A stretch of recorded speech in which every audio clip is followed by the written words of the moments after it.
നീ എന്താണ് ചെയ്തത്? ഇതൊന്നും എന്റെ മോൾ കൊടുത്തു വിട്ടില്ല? അവളെ ലഞ്ച് ബോക്സിൽ ഞാനെല്ലാം ആക്കിയതാ. അവള് പറഞ്ഞു ഇത് വേണ്ട, പപ്പായ മതിയെന്ന്.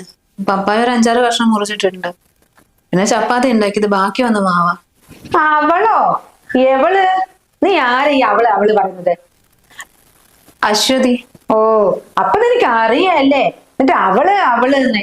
അവളുടെ പേര് അശ്വതി അല്ലേ? അശ്വതി തികച്ചും വിളിക്കും, അത് ബഹുമാനത്തോടെ. അവൾ ജോലിക്കാരിയാ, അല്ല നിന്നെപ്പോലെ ഈ അടുക്കള പണി ചെയ്ത് നടക്കുന്നതല്ല. അവളുടെ ഒരു അഹങ്കാരം നോക്കണേ. അവളത്രേ.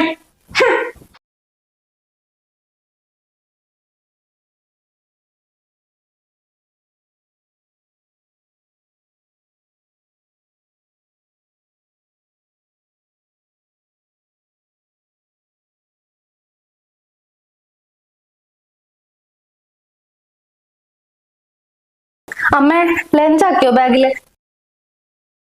അവളൊക്കെ അത് എപ്പോഴും ആക്കി വെച്ചു മോളെ.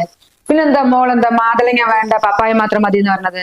അത് ഞാൻ തന്നെ അമ്മ അവരോട് പറഞ്ഞത്, പപ്പായ മതിന്ന്. മാതളങ്ങ എനിക്ക് വൈകിട്ട് ജ്യൂസ് അടിച്ചു തന്നാ മതി. അതാ നല്ലത് മോളെ. അതോ അവൾ ജ്യൂസ് ഉണ്ടാക്കി തന്നില്ലെങ്കിലേ അമ്മ അവളെ കൊണ്ട് ഉണ്ടാക്കിപ്പിക്കും. മോളടുത്ത് ഏതാ വള? നല്ല ഭംഗിയുണ്ടല്ലോ കാണാൻ. അതമ്മ കഴിഞ്ഞ ആഴ്ച വാങ്ങിയതാ, ഞാൻ അമ്മോട് പറയാൻ മറന്നതാ. ആദ്യമായിട്ട് ഇടുന്നേ. അത് ശരി, നല്ല ഭംഗിയുണ്ട് മോളെ. ആ പച്ച നെക്ലസ് ഇല്ലേ മോൾക്ക്, അതിന്റെ ഒപ്പം ഇട്ടാ മതി. സാരിക്ക് നല്ല ഭംഗിയുണ്ട്, അത് കാണാൻ നന്നായി. അങ്ങനെ വിവരമുള്ള കുട്ടികളെ പൈസ കിട്ടുമ്പോ ഓരോന്ന് വാങ്ങി സേവ് ചെയ്ത് വെക്കണം. എന്നാ ശരി അമ്മ, ഞാൻ ഇറങ്ങട്ടെ. ആയിക്കോട്ടെ. പിന്നെ മോളെ ശ്രദ്ധിച്ചു പോകണം കേട്ടോ, വണ്ടി ഓട്ടുമ്പോഴേ.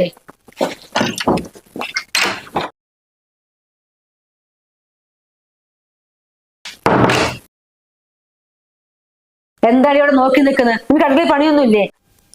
അല്ലമ്മ, എന്താ കറി ഉണ്ടാക്കണെന്ന് ചോദിക്കാൻ വന്നതാ. നീ എന്തെങ്കിലും ഉണ്ടാക്ക്. ഇഷ്ടം പോലെ സാധനങ്ങളില്ലേ അവിടെ?